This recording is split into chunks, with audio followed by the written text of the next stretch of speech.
Bonjour à tous et bienvenue sur yakakak.fr, c'est Erwan et vous êtes toujours sur Yakakak avec un nouvel épisode de Yak Series consacré au texte 3D. Et dans cet épisode, on va voir comment animer le texte 3D avec les comportements d'animation qui sont directement disponibles dans l'onglet titre du texte 3D.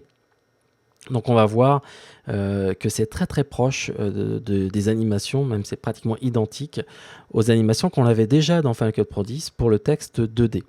Donc ici j'ai une petite animation que j'ai faite en environ 15 secondes avec une entrée, vous voyez, d'une certaine façon et une autre sortie différente. Et on va voir comment utiliser tous les paramètres disponibles dans FCP10. Donc pour cela, je vais aller ici dans ma bibliothèque. Et je vais choisir dans la rubrique 3D, je vais avoir ici par défaut plusieurs textes 3D qui sont à ma disposition. Et on a déjà vu dans les épisodes précédents que la plupart, tous, sauf un, ont déjà des animations prédéfinies. Donc par exemple, celui-ci arrive par derrière la caméra, reste à l'écran, puis après disparaît au loin. D'accord.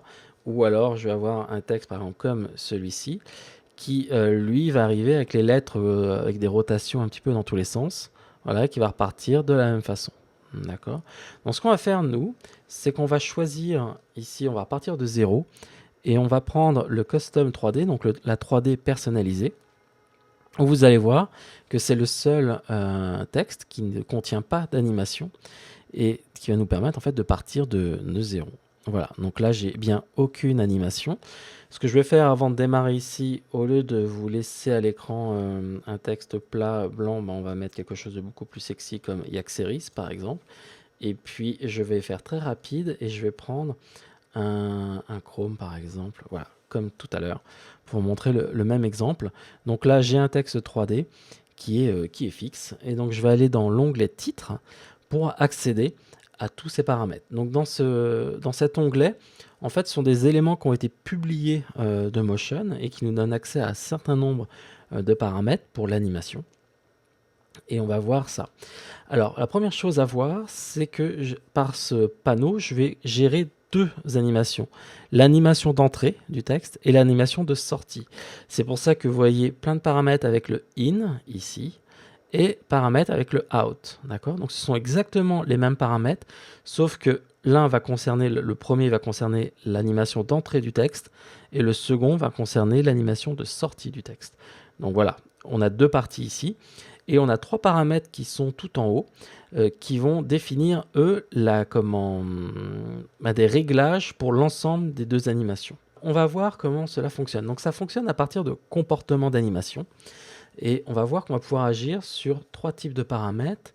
Le déplacement avec le move, la rotation et l'échelle, le scale. Donc ici, par défaut, il nous met le premier paramètre, c'est Animate All, c'est-à-dire que ça va animer tout votre texte. Si vous avez plusieurs lignes, si vous avez plusieurs pages, ça va être tout le texte. Et vous voyez, je peux choisir à la place de tout, je peux choisir par exemple une ligne. Donc là, ça reviendrait un petit peu au même parce que j'ai une seule ligne. Mais je peux choisir un mot, une lettre. Donc je vais pouvoir agir sur différents types d'animations, différentes parties de mon texte. Et vous allez voir à quoi ça correspond. Donc si par exemple, je reste sur all ou ligne, ça revient au même ici dans ce cas présent, et que je vais faire une animation de déplacement toute simple, c'est-à-dire que je vais faire un up. Je vais prendre la première animation. Je vais revenir au début parce que vous voyez, il ne se passe rien, mais normalement, vous voyez que là, j'ai créé une animation. En fait, mon texte va arriver en montant, voilà, d'où le up ici, pour se stabiliser là. Et je vais avoir cette animation qui va se faire comme ceci. Ok, voilà. Alors, cette animation, vous voyez, concerne toute ma ligne dessus. Et je pourrais demander à agir dans la granularité, réduire un petit peu ça et dire, par exemple, je voudrais que ça touche, par exemple, toutes les lettres. Et vous allez voir que les lettres vont monter une par une, indépendamment. Voilà. Ou bien le mot. Donc comme là, j'ai deux mots, vous voyez qu'il va y avoir un petit décalage. Alors ces décalages ici, on va pouvoir les régler grâce à un paramètre qui est le deuxième paramètre qui s'appelle le spread. Alors le spread, beaucoup de personnes à chaque fois me demandent à quoi ça correspond exactement. Je vais vous le montrer. Alors pour cela, je vais prendre le texte et je vais le placer tout en haut. Comme ça, on va voir, vous allez voir si je me mets au début, on va voir le point de départ et le point d'arrivée, ça va être beaucoup plus simple. Donc par défaut, si je choisis ici ligne, donc vous voyez que j'ai toute la ligne qui monte d'un coup, d'accord. Maintenant, je vais choisir caractère, donc les lettres. Et ici, ça va me permettre d'agir lettre par lettre, c'est-à-dire que je vais avoir l'animation et avoir les lettres qui se détachent les unes des autres et pas un seul bloc. Et cette valeur de spread va me définir le nombre de lettres ou de mots. Ça va être en fonction de ce que vous choisissez. Ça peut être des lignes, vous voyez ici. Donc c'est le nombre d'éléments que l'on a là. Donc là, ici, le nombre de lettres qui vont être animés en même temps. C'est-à-dire qui vont bouger à un certain moment. C'est-à-dire que si je réduis cette valeur à 0, par exemple, vous allez voir que si j'anime maintenant mon élément, on va passer de l'état A de cette position directement à l'état B. Vous voyez, une animation comme ça, tac, tac. Donc ça fait un peu l'effet machine à écrire, qui peut être utile pour simuler justement l'effet machine à écrire. D'accord. Voilà.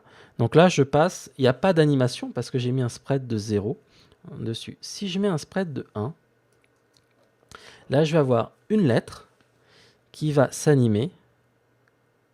Vous voyez. Et quand elle a fini de s'animer, la deuxième lettre démarre son animation, et ainsi de suite. Donc c'est en cascade. Voilà, comme ceci. Donc là, j'ai lettre par lettre, j'ai mon animation.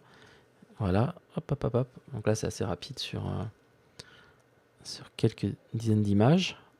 Voilà, comme ceci. Et donc maintenant, je vais pouvoir dire, en fait, au lieu d'avoir une seule image, j'aurai quelque chose d'un peu plus souple. Donc je vais mettre 3 lettres.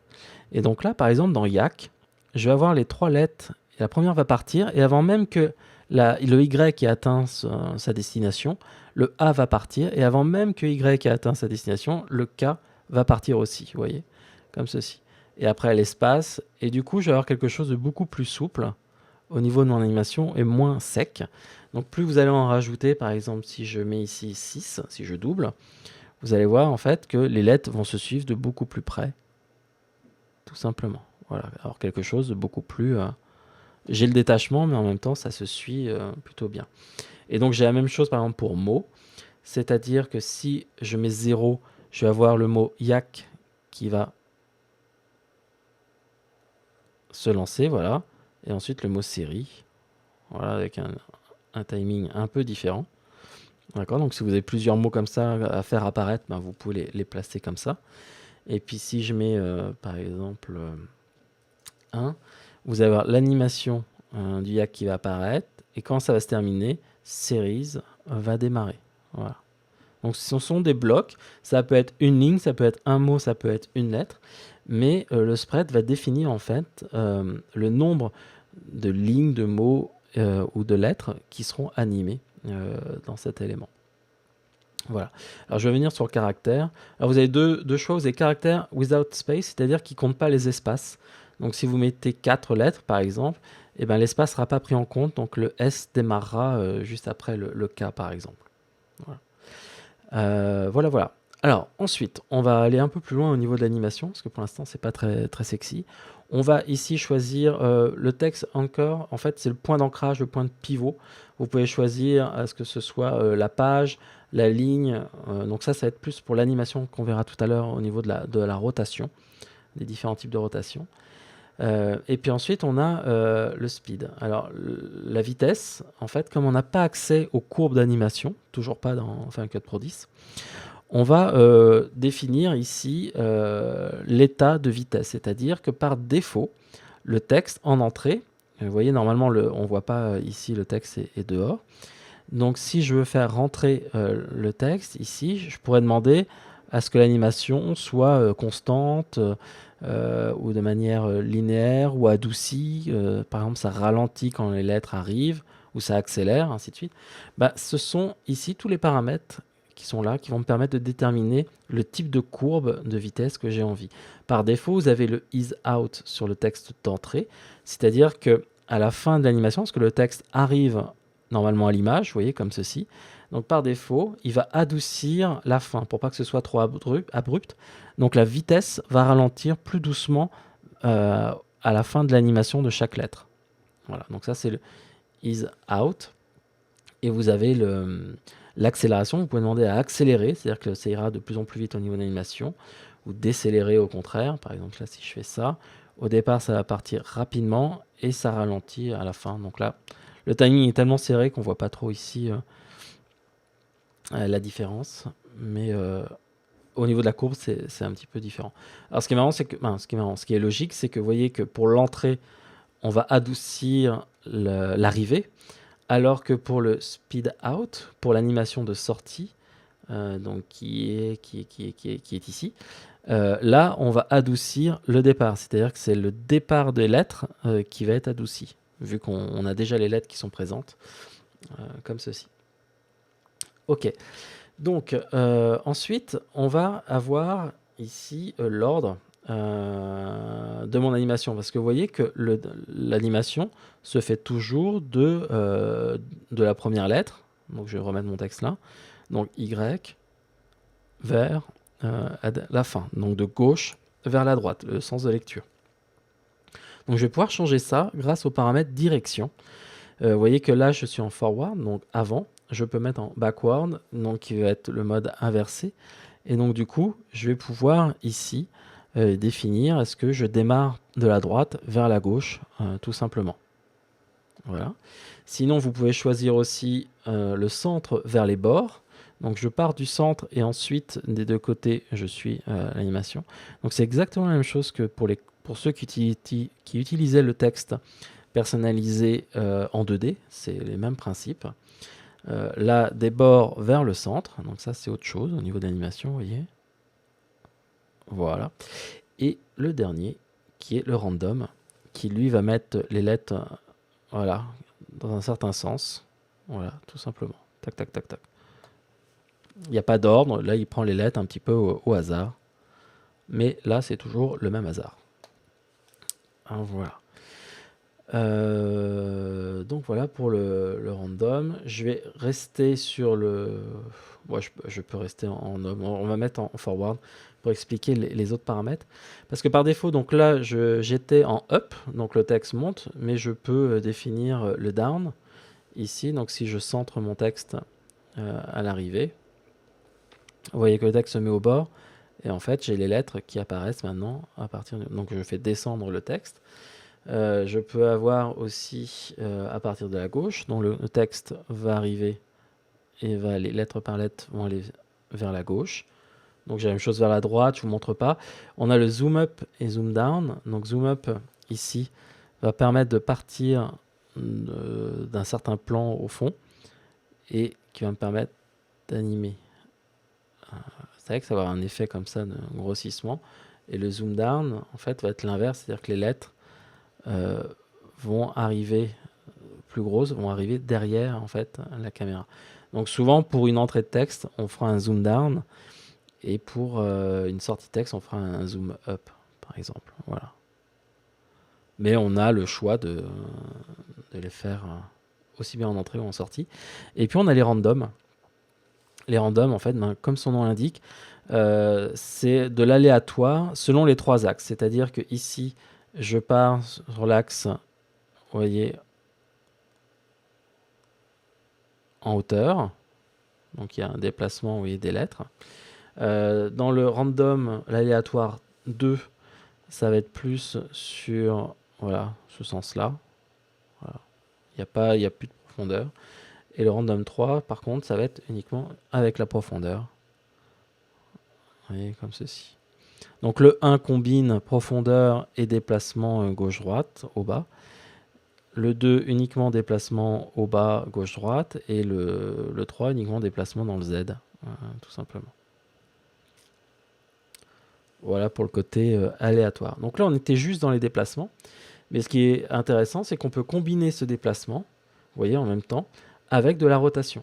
Donc par exemple, je peux faire une rotation left, c'est-à-dire que les lettres vont tourner vers la gauche, vous voyez, pour se replacer tout simplement. Donc là, si j'enlève ici le déplacement, vous allez mieux voir ici, voilà, la rotation. Et vous voyez que l'effet de spread, en fait, va déterminer aussi pour la rotation l'animation.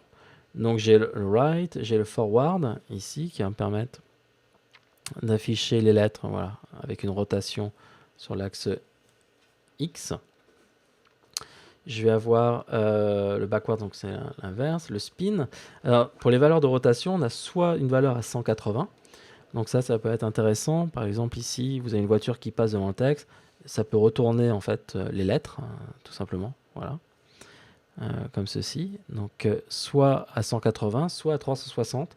Donc 360, ça permet de faire un tour complet.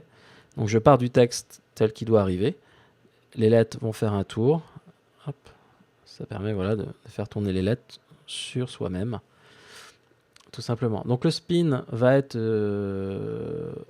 selon l'axe Y.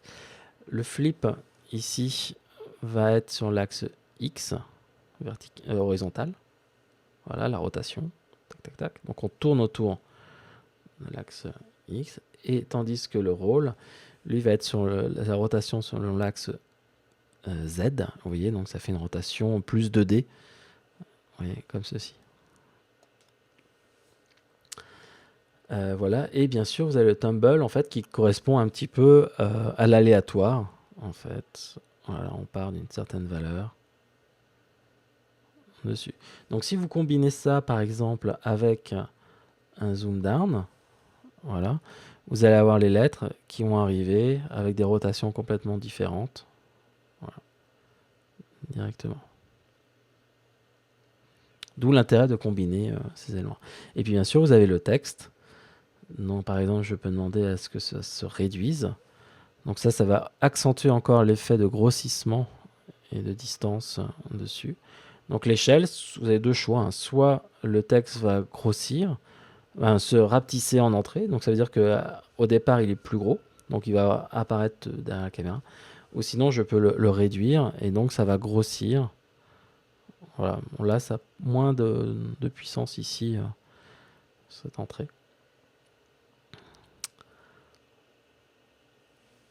Voilà. Alors ensuite, il y a trois derniers paramètres qui sont plus ou moins importants. C'est surtout le dernier qui va être important ici. Vous avez le fade ici qui va permettre de jouer sur la transparence en fait de votre texte. Vous voyez ici, les lettres vont être en semi-transparence. D'accord, donc c'est une valeur pour adoucir justement l'arrivée. Vous avez le tracking range qui va permettre en fait de jouer sur le paramètre tracking, donc l'espacement entre les lettres, et ça va être compris entre 30 et moins 30, c'est-à-dire qu'au maximum, ici, je suis à 30 ou moins 30, alors là on voit pas parce que je suis à la fin, mais globalement c'est juste l'espacement entre les lettres, voilà, vous pouvez jouer dessus si vous voulez. Et ce qui va être important ici, c'est le retiming, qui est, je trouve, un des plus importants, c'est-à-dire que par défaut, vous voyez, en fonction du mot et de l'animation, et puis surtout de la durée de votre texte, l'animation va être compris par aux alentours de 37 images. C'est-à-dire que vous allez avoir 37 images au niveau de l'animation pour faire votre animation. Et par exemple, si j'ai envie que l'animation soit beaucoup plus rapide et que ce ne soit pas au bout de 37 images, ben, je peux mettre sur l'image, par exemple, 20, tout simplement. Et avec la notion de retiming ici, retime, je mets un point clé où vous n'êtes pas obligé en fait, mais vous pouvez changer la valeur en vous mettant dessus. Et vous activez ici, vous avancez la valeur pour que votre animation se termine. Vous voyez, tout simplement. Et donc quand j'arrive là, maintenant je sais qu'à 140, avec une valeur de retime de 140, en fait j'accélère en fait mon animation. Et donc du coup, mon animation, et je gagne en fait 17 images, et je sais qu'à l'image 20, mon animation sera terminée. Voilà, tout simplement. Donc c'est pour ça que cet effet retime est très important, parce que du coup vous allez pouvoir régler la vitesse. Alors en entrée, vous n'allez pas pouvoir ralentir la vitesse parce que vous serez toujours à 37 images par défaut. Par contre, pour la sortie, là, vous allez pouvoir jouer dessus en ralenti ou en accéléré.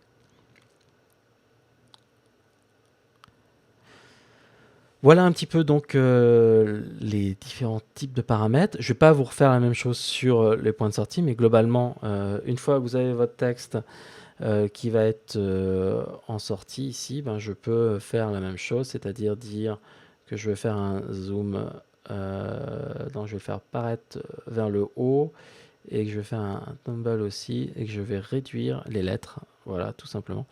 Et donc du coup, je vais avoir cette animation de départ qui va apparaître automatiquement.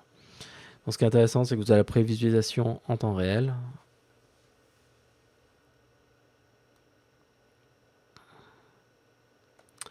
De votre élément.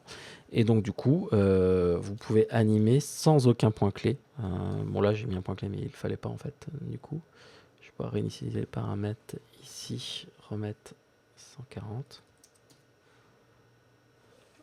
Voilà.